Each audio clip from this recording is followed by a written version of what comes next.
Bonjour. Tout d'abord, je tiens à remercier l'AMU pour l'organisation de ces journées d'onco-urologie. Je me présente, je suis Dr Jean Omar, spécialiste en urologie à l'hôpital militaire de Rabat. Donc, j'aurai la tâche de traiter de la prise en charge des tumeurs rénales moins de 4 cm. Je remplace par conséquent mon maître, le professeur Amer, qui a eu un empêchement de dernière minute.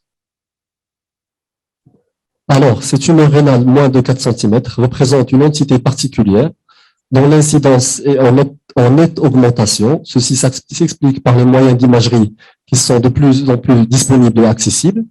La prise en charge de ces tumeurs rénales répond à plusieurs options thérapeutiques. Donc, bien sûr, en commençant par le traitement chirurgical, je vais insister sur la néphrectomie partielle, qui reste le gold standard pour la prise en charge de ces tumeurs, sans oublier la place des traitements focaux et de la surveillance active. Avant de poser l'indication d'une décision thérapeutique, il faut évaluer le terrain, notamment l'âge et les comorbidités. Et je tiens à préciser le manque d'études prospectives randomisées avec un fort niveau de preuve. Donc, le traitement chirurgical, surtout, c'est la néphrectomie partielle qui reste le gold standard. Et puis, quand elle n'est pas faisable, ça sera la néphrectomie totale. La décision thérapeutique va dépendre de plusieurs paramètres. Donc, la fonction rénale post-opératoire, la morbidité péropératoire, le taux de complications et la qualité de vie. Tout d'abord, je vais passer en revue un bref historique de la prise en charge chirurgicale, donc de son évolution. Donc, en l'année 2000, c'était surtout la néphrectomie radicale qui a été proposée comme le gold standard pour les prises en charge de ces tumeurs. Puis, en 2006, c'est la néphrectomie partielle qui a été proposée comme option thérapeutique pour la prise en charge des tumeurs T1A, moins de 4 cm. En 2017, la néphrectomie partielle a été proposée avec un niveau de recommandation faible, et ce n'est qu'en 2021 que la néphrectomie partielle devient un standard dans la prise en charge de ces tumeurs. Cette néphrectomie partielle doit répondre à 3 impératifs. D'abord, le contrôle oncologique, et qui passe par une marche minimale de tissu sain, donc pour diminuer le risque de récidive locale. Il faut surtout assurer une préservation de la fonction rénale, limiter la perte néphronique, et c'est d'ailleurs le rationnel de la néphrectomie partielle par rapport à la néphrectomie totale. Et bien sûr, il faut limiter les complications péropératoires. Donc, je passe cette étude qui a été publiée pour le journal The Journal of Urology. Donc, cette étude a traité de taux de récidive locale dans 2 groupes, un groupe néphrectomie partielle et un groupe néphrectomie totale. Donc, on remarque d'après le tableau que le taux de récidive locale, ou bien de survie sans récidive locale, reste excellent. Il avoisine les 98%, et ce, que ce soit dans le groupe néphrectomie totale ou bien néphrectomie partielle, et quelle que soit la voie d'abord.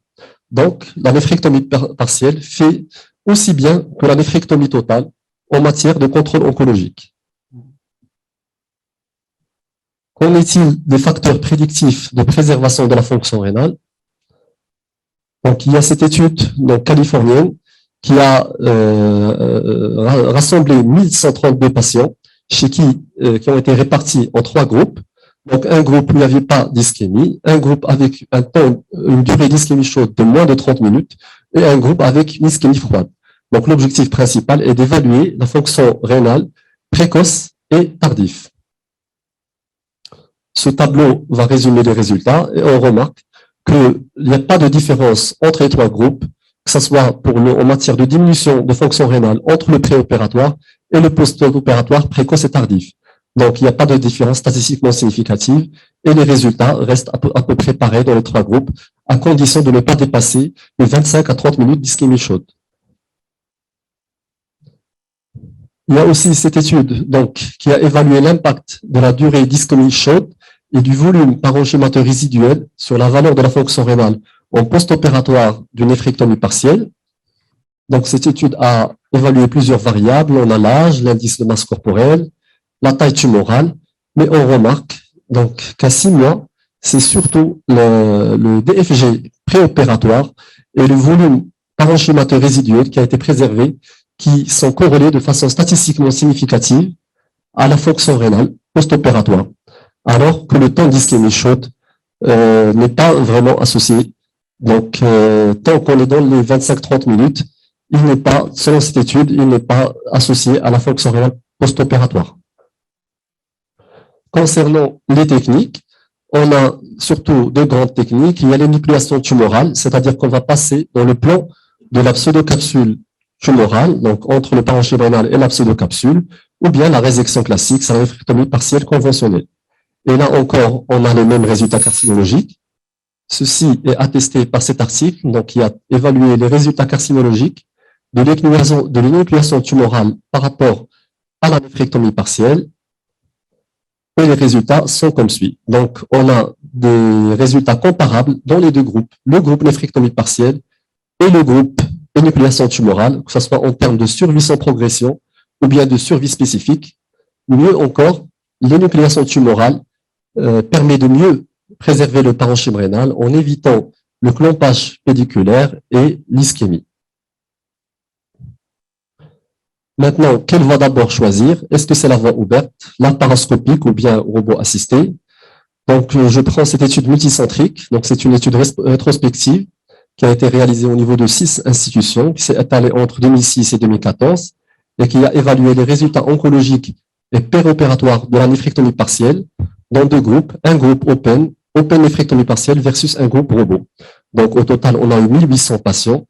Pour la conclusion, on remarque que l'open néphrectomie, la robot, pardon, donc néphrectomie partielle, a une meilleure mobilité, donc moins de complications, moins de pertes sanguines, avec un court séjour hospitalier, alors qu'elle a des résultats comparables en termes de contrôle oncologique à moyen terme par rapport au groupe néphrectomie partielle open. Passons maintenant à la néphrectomie totale. Donc, comme je l'ai bien précisé, là, elle n'a pas de place pour la prise en charge de ces petites tumeurs rénales. Elle n'est pas recommandée en première intention. Pourquoi? Parce qu'elle va détériorer la fonction rénale. Et qui dit détérioration de la fonction rénale, des complications cardiovasculaires, avec une mortalité surajoutée. Donc, ceci est attesté par cet article qui est paru dans le Journal of Urology. Cet article va traiter de la corrélation entre néphrectomie partielle versus néphrectomie totale et l'apparition ou bien l'aggravation d'une HTA secondaire. C'est une grosse cohorte rétrospective, donc 9000 patients à peu près dans le groupe néphrectomie radicale, 4000 dans le groupe néphrectomie partielle. L'objectif principal de jugement était l'apparition d'une nouvelle HTA chez les patients sans antécédent d'HTA ou bien l'aggravation de l'HTA chez des patients connus hypertendus. Les résultats, donc c'est clair, la néphrectomie totale est associée à un risque plus élevé d'apparition d'une nouvelle HTA par rapport à la néphrectomie partielle, et ceci de façon statistiquement significative. Les indications doivent se résumer au seul rein non fonctionnel, ou bien en cas de complexité tumorale importante, et là encore, c'est l'indication des scores morphométriques qui peuvent aider à orienter donc plus vers néphrectomie partielle en cas de faible complexité tumorale ou bien néphrectomie totale, si techniquement elle n'est pas faisable. Maintenant, pour la place du traitement ablatif, avant tout, il faut obligatoirement faire une biopsie diagnostique. C'est obligatoire avant de démarrer ce genre de traitement. On a deux grands volets, la cryothérapie et la radiofréquence par micro-ondes. Pour les indications, on n'a pas de vrai consensus, mais concrètement, ce sont des situations où la chirurgie serait contre-indiquée ou bien périlleuse, c'est-à-dire des facteurs de comorbidité, une contre-indication chirurgicale, des situations de cancer héréditaire avec des tumeurs multiples ou bien bilatérales, avec bien sûr un volume limité, ou bien des situations impératives, c'est-à-dire soit qu'on a un rein unique, ou bien une insuffisance rénale préexistante, avec un risque d'apparition d'insuffisance rénale terminale après une éventuelle néphrectomie partielle. Les études là aussi sont de faible niveau de preuve, elles sont hétérogènes et rétrospectives, mais tous plus ou moins se rejoignent pour dire que le contrôle oncologique est moindre par rapport à la chirurgie, mais la morbidité elle est meilleure avec une meilleure préservation de la fonction rénale. On a cette revue systématique donc, qui traite de la thérapie, de la thermoablation, qui comprend 6 essais cliniques, un randomisé et 5 de cohorte, 500 patients avec une taille moyenne tumorale de 2,5 cm. Les résultats donc, sont en faveur d'une diminution des taux de complications avec une préservation meilleure de la fonction rénale dans le groupe thermoablation par rapport au groupe chirurgie. Qu'en est-il des résultats de la radiofréquence? Il y a cet article récent donc, qui a été publié en 2021 sur les résultats de la radiofréquence dans la prise en charge des tumeurs rénales avec un recul de 10 ans. Donc, au total, 57 tumeurs ont été traitées chez 53 patients avec un suivi moyen de 48 mois. Pour les résultats initiaux, il y a eu une ablation complète dans 90% des cas et le taux de complications reste acceptable. Donc, sur les 57 patients qu'on a, 11 complications et c'est surtout des complications de clavien 1. Concernant les résultats oncologiques, ils restent excellents. Donc, en matière de récurrence, que ce soit locale ou bien à distance, elle reste faible. Et surtout en matière de survie, donc sans progression, survie spécifique du cancer ou bien une survie sans récurrence à 5 ans, elle reste tout à fait excellente. C'est pour ça que les auteurs ont proposé ou bien assurent que c'est un traitement efficace et sûr. C'est des petites masses rénales, bien sûr, chez des patients sélectionnés. Pour la surveillance active, donc c'est pareil que par rapport au traitement focal. Toujours, il faut faire une biopsie diagnostique auparavant. Cette surveillance va passer par une surveillance de la taille de la tumeur, surtout par des examens d'imagerie répétés. Et un traitement ne va être envisagé qu'en cas de progression, surtout en cas d'augmentation du volume de la tumeur. Les indications préférentielles donc, rejoignent ceux du traitement focal. C'est surtout des petites tumeurs du rein, surtout moins de 3 cm, avec un terrain fragile en rapport avec l'âge ou bien des comorbidités. Donc, dans cet article qui a été publié dans l'European Journal, qui a concerné 136 patients sous surveillance active et chez qui le traitement a été différé jusqu'à la progression clinique, bien radiologique, ou en cas de décision du patient ou du chirurgien, le suivi a été assuré sur environ 5 ans. Donc, les résultats on a classé les patients selon le type histologique donc de la tumeur surveillée, et on remarque que les tumeurs à cellules claires progressent ou bien se développent plus rapidement par rapport, par exemple, aux tumeurs papillaires de type 1.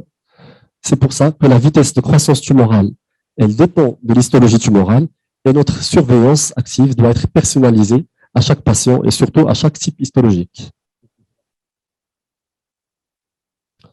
Donc, j'ai retrouvé cet algorithme sur les guidelines de l'AEA. Donc, c'est une proposition de surveillance active chez ces patients. Bien sûr, toujours, il faut communiquer avec le patient, et que la décision de surveillance active doit être partagée en tenant compte de rapports bénéfices-risques et de la nécessité d'un suivi rapproché. Donc, ils ont proposé une surveillance active environ tous les 3 à 6 mois, en utilisant soit des imageries en coupe, scanner ou IRM, ou bien des échographies. Et la décision de passer à un traitement curatif va dépendre surtout de la taille de la tumeur, avec un seuil fixé à 3 cm, soit une progression clinique de la tumeur, une vitesse d'augmentation du volume tumoral supérieure à 5 mm par an, ou bien une progression clinique. Maintenant, je vais parler des recommandations. Donc, que disent les recommandations des sociétés savantes? Eh bien, toutes les sociétés savantes disent à peu près la même chose. Donc, pour la FUI, la néphrectomie partielle, c'est le traitement de première intention des tumeurs T1A, moins de 4 cm, chaque fois qu'elle est faisable. La voie d'abord ne va pas impacter les résultats oncologiques ou bien fonctionnels. Ça dépendra surtout de l'expérience du chirurgien et avec la technique avec laquelle il est plus à l'aise. Les thérapies ablatives, radiofréquence, cryothérapie, ou bien la surveillance active peuvent être proposées chez des patients qui ne sont pas des bons candidats à la chirurgie avec un terrain fragile. Donc, pour l'EAU, c'est la même chose, toujours la néphrectomie partielle. Et ils ont dit que il ne faut pas réaliser une néphrectomie radicale, même si elle est mini-invasive pour des patients tumeurs T1, si ces patients se prêtent pour une néphrectomie partielle. Donc, si une néphrectomie partielle est faisable, quelle que soit la voie d'abord, même si elle est voie ouverte, il faut privilégier la néphrectomie partielle par rapport à une néphrectomie totale. Donc, là, c'est la même chose. Toujours, il faut, en cas de surveillance active ou bien de thérapie ablative, faire une biopsie préalable et discuter avec le patient de complications et de la nécessité du suivi. Pour l'AE, c'est la même chose. Je passe. Donc, pour conclure, donc, je dirais que la néphrectomie partielle reste le gold standard. Elle est préférée chaque fois que possible à la néphrectomie radicale. Bien sûr, il faut veiller à minimiser les lésions ischémiques. La surveillance active et les thérapies ablatives restent une excellente alternative à proposer en cas de terrain fragile. Les facteurs qui vont influencer la prise en charge sont la morbidité, le risque de complications, la fonction rénale post-traitement à court et à long terme, et surtout le contrôle oncologique du cancer. Ces facteurs doivent être donc considérés dans un contexte de préférence du patient et individualisés en fonction des caractéristiques du patient et de la maladie. Je vous remercie.